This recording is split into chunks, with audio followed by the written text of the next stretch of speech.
ассалому алайкум тамошобинони муҳтарам. Нашри навбатии барномаи иттилоъоти ахборро аз телевизиони Тоҷикистон мустақиман манзуратон мегардонем. Дар студио Ишаи Саттор.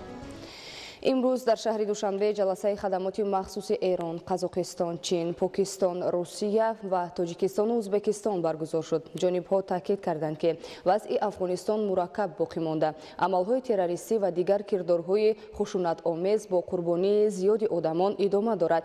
Дар ҳошияи равандҳои ташаннуҷи вазъият тамоюли ҷалбсозии ҷавонони мансуби миллатҳои гуногун ба созмонҳои байналмилалии террористӣ ҷой дорад. Созмонҳои байналмилалии террористӣ барои мавҷудияти давлатдорӣ дар Афғонистон хатар эҷод мекунанд. Иштирокдорони ҷаласа аҳамият ва зарурати ташкили ҳукумати фарогирро бо дар назардошти манфиатҳои ҳамаи гурӯҳҳои этникӣ, иҷтимоӣ ва конфессиялӣ зикр мекунанд. Бо мақсади ба эътидол даровардани вазъияти Афғонистон имконияти ташкилоти байналмилалие ки иштирокчиёни ҷаласа аъзои онҳо мебошанд истифода бурда мешавад. Иштирокдорони ҷаласа аз созмонҳои байналмилалӣ ва давлатҳои манфиатдор даъват мекунанд ки баҳри ҳалли қазияи Афғонистон роҳи ягонаро коркард намуда кӯшишҳоро баҳри барқарорсозии тартиботи ҳуқуқӣ дар ин кишвар, таъсиси ҳукумати фарогир, пешгирии шиддати минбаъдаи хушунат ва муборизаи муштарак бар зидди терроризми байналмилалӣ дастгирӣ намояд.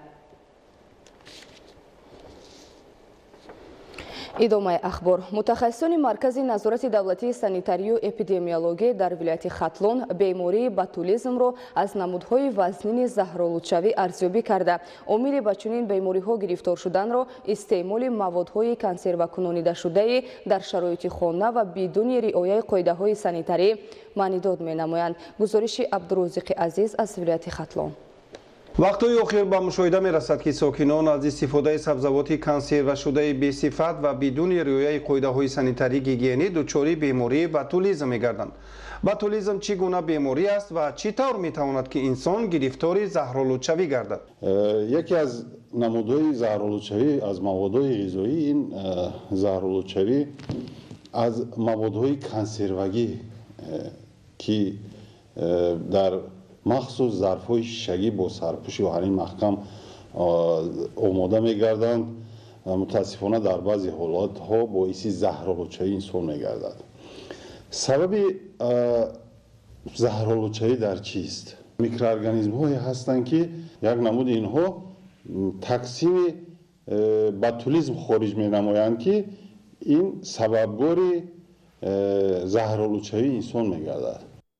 ҳамин гуна мутахассисони маркази назорати давлатии санитарии эпидемиологӣ дар вилояти Хатлон изҳор доштанд ки барангезандаи ин беморӣ дар муҳити атрофи мо аз ҷумла дар об, дар хок мавҷуд буда тавассути вазидани шамол ба обу меваю сабзавот ва дигар намуди наботот меафтанд.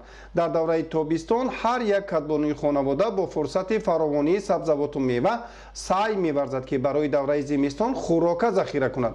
дар сурати пок нашустани меваю сабзавот ва ё дуруст риоя накардани қоидаҳои санитарӣ гигиенӣ ҳангоми омода кардани хӯришҳо барои давраи зимистон ва ё баъд аз як соли тайёр кардани консерва истифода кардани он эҳтимоли пайдошавии ботулизм дар чунин маводи ғизоӣ вуҷуд дорад. имрӯз аллакай рӯзе расидааст ки мо он маводҳои хӯришҳои консервагӣ ки дар хона тайёр кардем ҳамонро истеъмол намоем. ине ки дар фасли тирамоҳу зимистон ва аввали баҳор аз тарафи аҳолӣ истифодабарии ҳамин хӯришҳо оғоз мегардад ва мутаассифона дар ҳолатҳои заҳролудшавӣ низ ба қайд гирифта мешавад ва дар ҳолати дер муроҷиат кардан ва дар баъзе ҳолатҳо вақте ки миқдори ҳамин заҳр ба организм зиёд ворид гардид сабабҳои фавти инсон низ шуда метавонад. дар аксар маврид мутахассисон ақида доранд ки дар шароити хона на ҳама бонувон ба таври лозимӣ маҳсулоти консервагиро безарар гардонида метавонанд. дар шароити корхонаҳои саноатӣ чунин консерваҳо бо истифодаи таҷҳизоти безараргардонӣ хеле сифатнок омода мешаванд ки мавҷудияти барангезандаҳо дар онҳо ғайриимкон мегардад. огаҳони соҳа таъкид мекунанд ки сокинон чунин ғизоро бо диққат ва риояи тамизгардонии зарфҳо ба анҷом расонида онро дар муҳити хуб нигаҳдорӣ бояд кунанд. дар шароити аз 28 дараҷа баланд будани ҳарорати ҷои нигаҳдории зарфҳои озуқа имкони афзоишу барангехтани чунин бемориҳо бештар мегардад.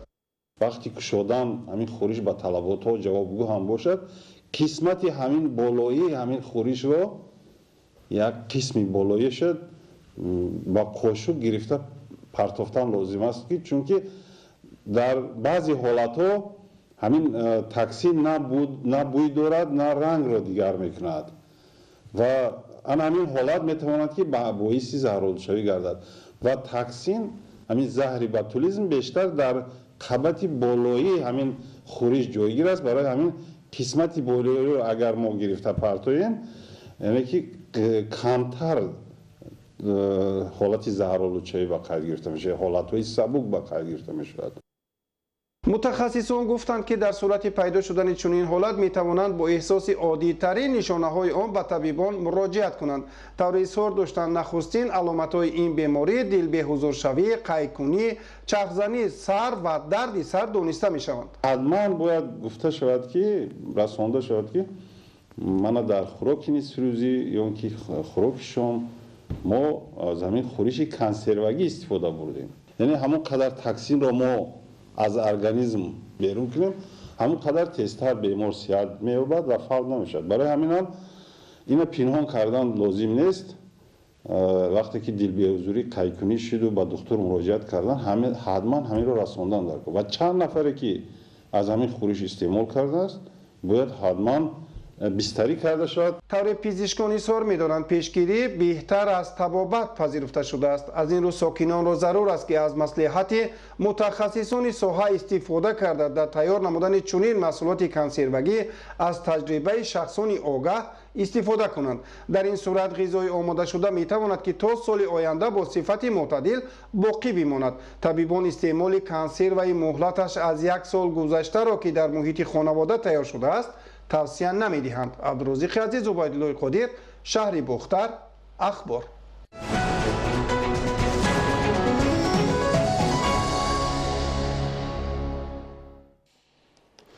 در دایره تعقیبات همکاری گومانیتاری بین جمهوری تاجیکستان و فدراسیای روسیه با گیمنازیای تاجیکی روسی به نام پوشکین ناحیه رودکی 500 کتاب و مواد تعلیمی تقدیم کرده شد. در گیمنازیا شرایط مساعد تعلیم و تربیت فراهم بوده برای آموزش زبان روسی و دیگر فنها از جمله علم‌های دقیق از تجربه پیشقدم استفاده کرده می شود. گزارش از ناحیه رودکی. همکاری‌های جمهوری تاجیکستان با فدراسیای روسیه در همه ساحه‌ها نظررس بوده از جمله در ساحه معارف سال تا سال وسعت می‌یابد. گیمنازیای تاجیک روسی به نام الکساندر سرگیویچ پوشکین که در ناحیه رودکی فعالیت می‌نماید نشانه واضحی چنین همکاری‌ها می‌باشد. در مؤسسه تعلیمی مذکور که سال 2003 در زمینه مکتب تحصیلات میانه عمومی رقم 1 به نام پوشکین تأسیس داده شده است، خوانندگان با 2 زبان روسی و تاجیکی به تحصیل فرا گرفته شدند. امروز در دوره برگزاری یک چورابینی رهبریت سفارت فدراسیای روسیه در جمهوری تاجیکستان از این مؤسسه تعلیمی بازدید نمود. در گیمنازیای تاجیکی روسی به نام پوشکین 52 نفر آموزگار صاحب تخصص به کار جلب گردیده با 1728 نفر خواننده که 1038 نفرشان با زبان روسی تعلیم می‌گیرند درس می‌دهند. همه ساله ختم کنندگان گیمنازیا با مؤسسه‌های عالی تعلیمی فدراسیای روسیه شامل می‌شوند. در گیمنازیا شرایط مساعد تعلیم و تربیت فراهم بوده برای آموزش زبان روسی و دیگر فنها از جمله علم‌های دقیق از تجربه پیشقدم استفاده کرده می‌شود. هیئت مهمانان با مقصد شناسایی پیدا کردن از رفت تعلیم از چند صنفخانه دیدن کردند. نخست مهمانان از آثارخانه پوشکین بازدید به عمل آوردند. در آثارخانه نمونه‌های ایجادیات این شاعر و دیگر موادهایی که به اثرهای پوشکین مربوطند به نمایش گذاشته شدند. همچنین مهمان‌ها از رفت درس زبان و ادبیات روس، درس موسیقی و درس در صنف‌های ابتدایی شناس شدند. با نظر آنکه تعلیم و تربیت نسل نورس در آینده درخشان نسل دوران استقلال مهم میباشد، آموزگاران در رفت تعلیم از اصول‌های پیشرفته استفاده می‌نمایند تا در آینده شاگردان متخصص خوبی ساحه‌های انتخاب کرده اشان گردند. البته پیشرفت هر یک دولت و ملت از معارف و علم وابسته است. این است که حکومت جمهوری تاجیکستان با این ساحه از اولهای به دست آوردن استقلالیت دولتی توجه ظاهر می‌نماید. با مقصد کامل نمودن پایگاه علمی این مؤسسه از جانب سفارت فدراسیای روسیه در جمهوری تاجیکستان 500 عدد ادبیات‌های تعلیمی و علمی تقدیم کرده شد. تحفه نوبتی باعث می‌گردد که صفت تعلیم بلند برداشته شده، خوانندگان با چنین ادبیات‌ها که برای تعلیم مهم می‌باشند دسترسی پیدا نمایند. در زمان صاحب استقلالی در زمینه سیاست معارف پرورانه رهبریت دولت و حکومت جمهوری تاجیکستان این соҳа рушд карда барои равнақ ёфтани дигар самтҳои муҳим замина гузошт. дар ин доира тақвияти ҳамкориҳо бо кишварҳои дигар аз ҷумла Федератсияи Россия муҳим арзёбӣ кардид. Сипас дар толори фарҳангии муассисаи мазкур барномаи рангини фарҳангӣ таҳия ва пешниҳоди меҳмонон гардонида шуд. дар барномаи фарҳангӣ суроду таронаҳо бо забонҳои русӣ ва тоҷикӣ садо доданд ки хеле ҷолибу диданӣ буданд. биёндагони гиромӣ, нашри навбатии барномаи иттилоотии ахбор ба анҷом расид. Хайр, саломату сарбаланд бошед.